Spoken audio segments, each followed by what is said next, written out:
ఆనందాలు, సంతోషాలు బాగానే ఉన్నాయి అని అనిపిస్తుంది. అక్కడే మనం ఉంటాం, దొర్లుతాం, ఇసుకలో అట్టుబడి ఇటుబడుకొని మనం అసలుకి సన్బాత్ అన్నట్టుగా చాలా గొప్పగా చేసుకుంటాం, బాగానే ఉంటుంది.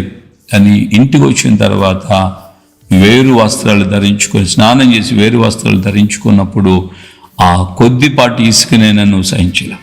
అలాగే యేసుక్రీస్తు యొక్క రక్తము చేత ఒక వ్యక్తి కడగబడి పాపం నుండి, శాపం నుంచి విడుదల పొందిన తర్వాత ఆ వ్యక్తి నిజమైన ఆ మార్పు చెందిన వ్యక్తికి జీవితంలో కొంచెమైనా సరే సహించలేడు. కొద్దిగా పొరపాట్లు, కొంచెం తప్పిదాలు అన్నా కూడా తట్టుకోలేడు.